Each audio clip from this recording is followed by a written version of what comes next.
Imagine cars so peculiar, so awkwardly shaped, that they're remembered not for their performance but for how they turned heads for all the wrong reasons. Soviet-era vehicles weren't exactly known for their beauty. Sure, a few gems managed to shine through, but for every sleek Volga, a clunky, awkward machine made you wonder, what were they thinking? These cars weren't just ugly, they were sometimes downright bizarre.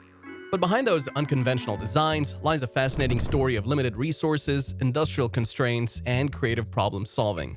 The Soviet Union wasn't concerned with winning style awards. It had more pressing priorities. Cars needed to be cheap, durable, and easy to produce in large numbers. With restricted access to materials, outdated technology, and strict government oversight, designers had to do with what was available. As a result, a parade of boxy, bulbous, and head-scratching designs emerged from the socialist state that have become iconic in their own right. These cars were built for function over form, and their lack of polish became synonymous with that signature Soviet style. Today, we're looking at the 13 ugliest communist cars in Soviet-era automotive design, each with a fascinating backstory that reveals the creativity and struggles of life behind the Iron Curtain.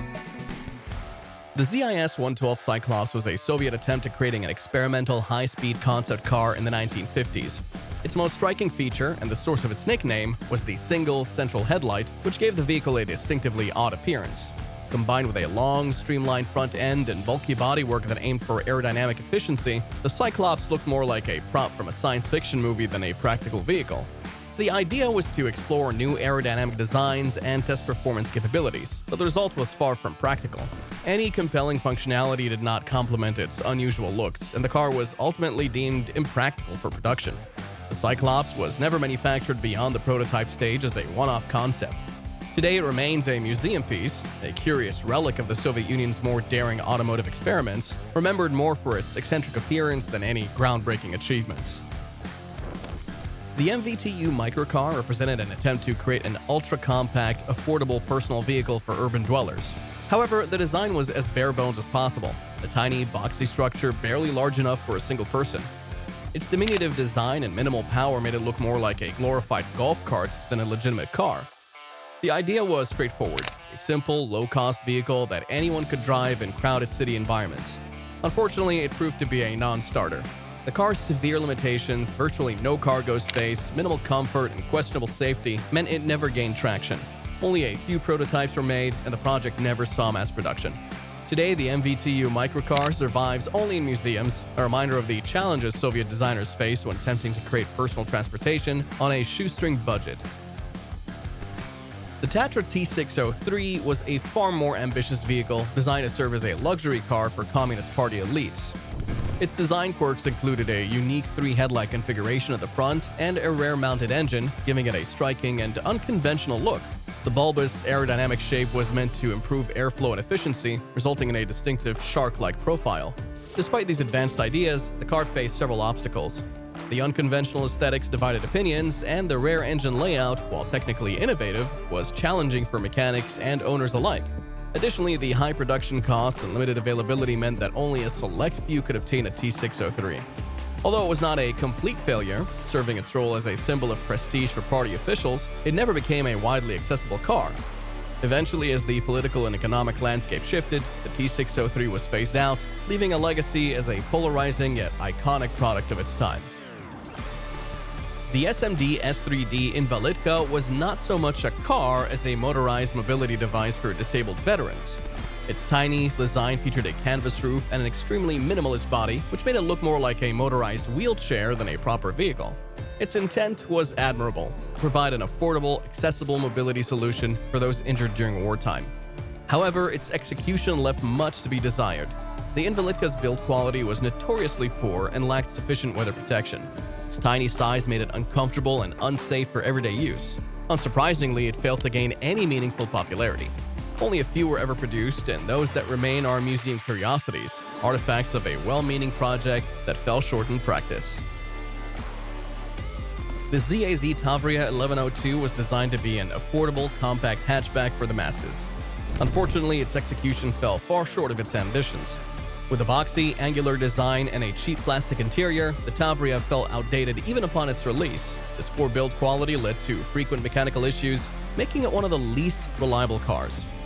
Though it was intended to be a mass-market solution, the Tavria's unattractive styling and outdated technology made it unappealing compared to Western compacts. By the 1990s, production ceased, and the Tavria was widely regarded as a symbol of Soviet automotive decline. Today, it's remembered not as a functional people's car, but as an example of how not to design and build a small hatchback. The LUAZ-969 was conceived as a lightweight, all-terrain vehicle to serve rural communities and navigate challenging off-road conditions. While it delivered on basic functionality, the LUAZ-969's boxy, toy-like design and Spartan interior left much to be desired. The vehicle was relatively reliable in rugged environments, but its poor build quality and uncomfortable ride meant it had little appeal beyond its niche rural market. As a result, the LUAZ-969 never gained much traction in urban or suburban areas. Although a few remain in use in post-Soviet states due to their off-road capabilities, they are primarily forgotten outside these regions. The LUAZ-969 now stands as a curious footnote in Soviet automotive history, remembered for its practicality more than its looks. The ZIS112 Combi was designed as a family-friendly wagon that offers additional cargo space and versatility.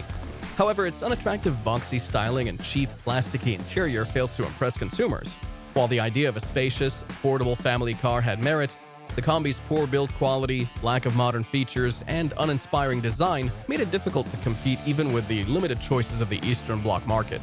By the time production ended in the 1990s, Combi had faded into obscurity, mainly remembered for its shortcomings rather than its practical potential. Today, it's more of a curiosity than a cherished classic, serving as a reminder of the challenges Soviet automakers faced when attempting to create a well-rounded family vehicle. When the Lada Samara was introduced, it was touted as the Soviet Union's attempt to create a more modern, affordable car for the average citizen. While it did represent a step forward in design compared to older Lada models, the Samara's angular, boxy shape and cheap plastic interior didn't win many fans. Despite being aimed at the masses, it suffered from poor build quality and frequent mechanical issues. Exported to the West, the Samara quickly gained a reputation as a joke car among international consumers, with its reliability problems and unrefined finish making it the butt of countless jokes. Although the Samara did sell in significant numbers, its dated technology and unattractive styling meant that it never achieved the level of success or respect that its designers had hoped for. Ultimately, it served as another example of how difficult it was for Soviet automakers to deliver a truly competitive product on the global stage. The Wartberg 353 was East Germany's idea of an affordable family car, but it quickly became a symbol of the struggles faced by Eastern Bloc manufacturers. Sporting a boxy, uninspired design and powered by a smoky two-stroke engine, the 353 wasn't exactly a paragon of innovation or performance. Its outdated technology, poor reliability, and unimpressive driving experience made it a tough sell even to those who didn't have many other options. Though it was produced until the 1990s, the Wartberg 353's lack of modernization ultimately led to its downfall. It was seen as a relic of an automotive industry that failed to keep pace with global advancements, and today it's remembered more as a cautionary tale than a success story. The Dossia 1300 was Romania's take on affordable transportation, derived from the French Renault 12. Unfortunately, while the original Renault was considered a decent car for its time, the Dossia 1300's quality left much to be desired. Its boxy, dated design, cheap plastic interior, and frequent mechanical problems quickly earned it a reputation for unreliability. While it was popular in Romania due to its affordability, its unattractive styling and outdated technology made it less appealing beyond domestic borders. Production continued into the 2000s, but the Dossia 1300 was obsolete by then. It became emblematic of Romania's auto industry's challenges during the communist era, symbolizing a decline rather than progress. Today, it's primarily a reminder of how far Eastern European car manufacturing has come since those days. The UAZ-452, nicknamed the Loaf for its bread-like shape, was created as a multi-purpose vehicle meant to serve rural communities and government services. Its utilitarian box van design prioritized function over form, resulting in a car that was anything but attractive. The poor build quality and notoriously uncomfortable ride only added to its unpopularity. While it was reliable in rugged conditions and widespread use in remote areas, its limited performance and awkward aesthetics ensured it never gained appeal beyond rural markets. Even today, the UAZ-452 can still be found in some post-Soviet states, but its reputation remains that of a workhorse best suited to back roads rather than an icon of design. The Yugo was initially a promising project as Yugoslavia's affordable answer to mass-market transportation. Its small, boxy design aimed at simplicity and cost-effectiveness, but the execution left much to be desired. Cheap plastic interiors, frequent breakdowns, and a reputation for poor build quality quickly tarnished its image. When exported to the West, the Yugo was positioned as an economical alternative to more expensive cars. However, its poor reliability and safety standards made it the quintessential joke car in popular culture. Production lingered into the early 2000s, but the Yugo was viewed as a symbol of low-quality automotive engineering by then. Its legacy, though far from glamorous, serves as a reminder of the challenges Eastern Bloc manufacturers face when attempting to compete on the global stage. The Trabant, an East German icon, was designed to put affordable cars into the hands of the masses. It was a model of austerity, built with a Duraplast body, a type of hard plastic, powered by a small two-stroke engine. However, this simplicity was also its greatest weakness. The Trabant's smoky exhaust, minimal horsepower, and cramped interior made it a relic of a bygone era even before it went out of production. Despite its shortcomings, it became a symbol of life in East Germany. Small, sturdy, and barely adequate. Following the fall of the Berlin Wall, the Trabant was widely viewed as a relic of the communist past. Today, while a handful remain on the road or in collectors' garages, the Trabant is mainly remembered as a quirky, endearing failure, reflecting its time's stark economic realities. Through this lineup of the 13 ugliest communist cars, we've explored vehicles that weren't just unconventional in design, they were a mirror of their times. Each reflects the struggles of an era when industrial efficiency, limited resources, and centralized control dictated automotive production. Despite their peculiar appearances and well-documented flaws, these cars hold a unique place in history. They're reminders of the ingenuity and sometimes desperation of engineers and manufacturers working under intense constraints. What do you think of these quirky designs? Are there any other oddball vehicles from the Soviet era that you'd like us to cover? Share your thoughts in the comments and let us know which ugly cars you'd like to see in a future video.